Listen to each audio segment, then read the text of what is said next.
Jadi hadirin sekalian, kita harus mengenal Allah. Inilah perkara yang paling penting dalam kehidupan kita, mengenal Allah. Siapa saja yang mengenal Allah, dia pasti akan mencintai Allah. Siapa saja yang mencintai Allah subhanahu wa ta'ala, dia pasti akan takut kepada Allah. Pak, takut kepada Allah ini berbeda dengan takut kepada makhluk. Orang kalau takut sama makhluk, dia lari menjauh. Tapi orang yang takut kepada Allah, dia akan lari mendekat, merapat, menyerah, angkat tangan kepada Allah. Maka hadirin sekalian, supaya kita bisa kenal dengan Allah, sibukkan diri dengan Allah. Sibukkan diri bicara kebesaran Allah, mendengar kebesaran Allah, memikirkan kebesaran Allah, melihat kebesaran Allah. Barulah kebesaran Allah hadirin akan masuk ke dalam hati kita. Hari ini kita sibuk dengan dunia, sibuk dengan teman-teman, kenal sifat teman, sibuk dengan keluarga, kenal sifat keluarga, sibuk dengan ternak, kenal sifat ternak. Tapi itu bicara Allah susah banget. Orang hari ini Pak menyebut Allah itu diganti-ganti, tergantung yang di atas. Udah dari sononya, paling top dia bilang Tuhan. Ya ada Tuhan, yang ada hanya Allah. Maka mulai hari ini kita semua stop bicara selain Allah. Qul huwallahu ahad. Katakanlah Allah itu ahad. Gak ada yang serupa dengan Allah, tidak beranak, tidak ada peranakan. Allah tempat meminta, tempat bergantung.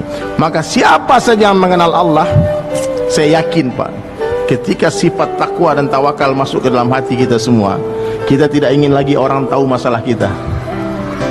Orang yang bertawakal itu siapa? Guru saya sampaikan, orang yang bertawakal itu orang yang tidak mau menceritakan masalahnya kepada siapapun kecuali kepada Allah. Bahkan dia tidak mau orang tahu masalah dia, Pak. Rasulullah salat di belakang, salat berjamaah, di belakangnya ada sahabat-sahabat. Tiba-tiba jatuh pingsan tuh Pak, Abu Hurairah radhiyallahu, pingsan. Orang-orang sangka dia sedang sakit ayan, epilepsi.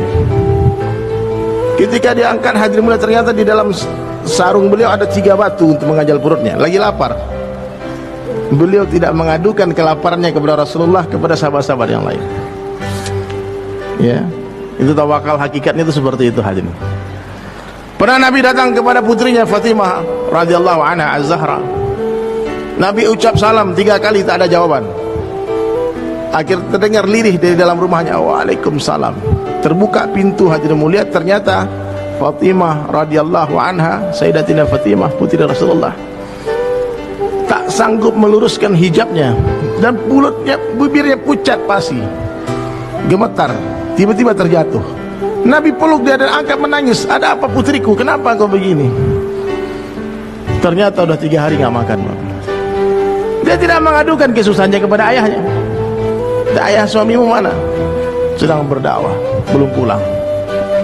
Subhanallah. Nabi SAW katakan, ya Allah, maha suci engkau yang telah memberikan kefahaman agama yang mendalam kepada putriku. Kita hari ini Pak ada masalah dikit langsung cari orang kaya, pikir siapa yang bisa bantu saya, bank mana yang bisa tolong saya, dukun mana yang bisa bantu saya. Aina Allah, mana Allahnya? Maka mulai hari ini kita latihan Pak, memperbaiki iman kita. Ini iman ini penting Pak. Yakin sempurna yang berkuasa hanya Allah saja, titik, tidak ada komanya Pak. Yang berkuasa hanya Allah, selain Allah tidak punya kekuasaan.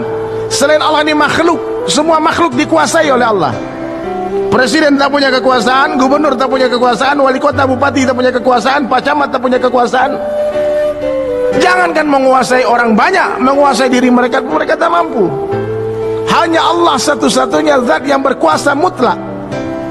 Itu iman Pak. La ilaha illallah. Hanya Allah yang menciptakan, selain Allah diciptakan. Hanya Allah yang memelihara, selain Allah dipelihara. Hanya Allah yang memberikan rezeki, selain Allah diberikan rezeki. La ilaha illallah. Kita tidak berjumpa, namun Allah jumpakan kita. Kita tidak berpisah, namun Allah yang pisahkan kita. Libatkan Allah dalam setiap aktivitas, setiap perkataan. Itulah tauhid, itulah iman. Jadi hadirin sekalian, kenali Allah, ini perkara yang paling penting dalam kehidupan manusia, iman.